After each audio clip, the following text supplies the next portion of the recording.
Carrera Tips, Wednesday. Race 1, 3-year-old and above maiden race. Distance 1,200 meters na merong 8 entries but 6 in betting option. Start ito ng winner take all. Races 1 to 7. Dito sa race 1, sosolohin ko na. Yung couple entry na 6 and 6A. Calyaw Cave, sakay ni J.A. Pastoral. At Merloquet Falls, sakay ni J.L. Santiago. Noong February 18, na segundo yan kay Miss Bow. At gumawa ng 115.6 sa 1-2. At sa karerang yun, andun na rin si Pinagpala, bugaw dumating. At yung uno naman, may tiyempong 117 sa 1-2. Yung 5, nagtiyempo lang ng 122 sa 1-2 nung huling takbo. Kaya, sosolohin ko na yan, 6A. Race 2, Pilocom rating base class 4. 42 to 56 split. Distance 1,200 meters na merong 8 entries but 7 in betting option. Start ito ng peak 6, races 2 to 7. Dito sa race 2, pampremera ko yung entry number 1, Primavera. Sakay ni CP Henson. Last run na segundo yan kay Bohemian. Sa isang 1,400 meter race, gumawa yan ng 129.6.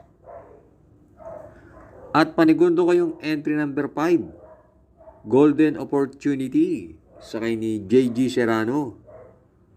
Last run, gumawa lang yan ng 115 sa 1-2. Kaya lang, mabigat naman ang nakalaban yan, si Stay Pani.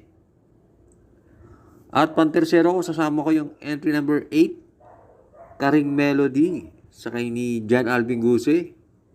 Diremate yan at maganda ang numero. Sa PJC, gumawa yan ng 113.8 sa 1-2. Kaya dito sa race 2, pampremera 1, Primavera. Panigundo 5, Golden Opportunity. Pantersero 8, Karing Melody. Race 3, Pilocom rating base class 5. 17 to 41 split. Distance 1,200 meters na merong 8 entries. Start ito ng peak 5, races 3 to 7. Dito sa race 3, pampremera ko yung entry number 4, French Letter, sakay ni JB Ponce. Yan si French Letter, tumakbo yan sa PJC at gumawa ng 114 and a half sa distansyang 1-2. At sa tingin ko, kumpara sa mga dating nakakalaban ni French Leather, medyo magaan ang laban niya ngayon. Kaya pampremera ko yan. Panigundo ko yung entry number 1, Footloose, sakay ni NC Lunar. Last run naman, na segundo yan. At sa tingin ko, pabor sa Diremate ang pista, kaya panigundo ko yan. At sasama ko na rin yung entry number 2, King of Sipokot, sakay ni AP Asuncion. Tingin ko magandang dehado yan. Kaya dito sa race 3, pampremera 4, French Letter. Panigundo 1, Footloose. Pantersero 2, King of Sipokot. 7 to 70. Distance 1,200 meters na merong 8 entries. Start ito ng peak 4, races 4 to 7. Dito sa race 4, susuluhin ko na yung entry number 7, Iron Edge, sakay ni OP Cortez. Noong February 14, na tersero yan, kina reverse merger, resonant sa PJC. At yan naman, may tiyempong 110.6 sa 1-2 sa Metro Turf. Tinalo niya si Mucha ng Pasay. Kaya dito sa race 4, solo, 7, Iron Edge. Huwag na huwag pong kakalimutan, mag-like and subscribe. At binabati ko nga pala ang ating mga members. Thanks for joining. Race 5 na tayo. Pilo Accumulating Base Class 5, 17 to 41 split, distance 1,200 meters na merong 8 entries. Dito sa race 5, pampremera ko yung entry number 8, Believe in Me, sakay ni JC De La Cruz. Yan, si Believe in Me, may isang biglayan. At maganda ang numero, makakapwesto agad yan.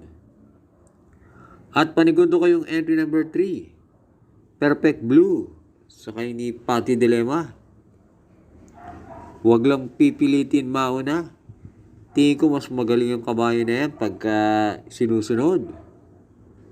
At sasama ko na rin yung babandera na entry number 6, King Hans, sakay ni O.P. Cortez. Baka naman mapabayaan sa unahan yan. Kaya dito sa race 5, pampremera 8, Believe in Me. Panigundo 3, Perfect Blue. Pang-tercero 6, King Hans. Last double na tayo, race 6. Pilo Accumulating Base Class 4, 42 to 56 split, distance 1,200 meters na merong 8 entries. Magandang karera tong race 6, bahala na kayong magdagdag. Pampremera ko yung 5, Catalytic, sakay ni John Alvin Guse. Yung kabayo na yan, magaling manakbo yan sa ganyan distansya. At meron yan tiyempong 1:13.5. At panigundo ko yung entry number 1, Batang After 7, sakay ni AP Asuncion. Last run, na tersero yan, nung manalo si May 10. Kaya dito sa race 6, pampremera 5, Catalytic, panigundo 1, Batang After 7. Race 7, ang ating last race. Pilo Accumulating Base Class 4, 42 to 56 split, distance 1,200 meters na merong 8 entries. Dito sa race 7, pampremera ko yung entry number 2, Grand Majesty, sakay ni A.R. Villegas. Huling takbo niyan sa Metro Turf, na segundo kay Bad Boy MJ sa ganyan din distansya. At gumawa ng 1:13.5 sa 1-2. At panigundo ko yung entry number 3, Zoe Breeze, sakay ni AP Asuncion. Tingin ko, pag inilaban yung kabayo na yan, malaki panalo niyan. Dahil napapalaban yan sa mas mataas na rating base. Kaya dito sa race 7, pampremera 2, Grand Majesty. Panigundo 3, Zubris. Thanks for watching. Lalong-lalo na sa mga laging nakasubaybay. Good luck and happy racing.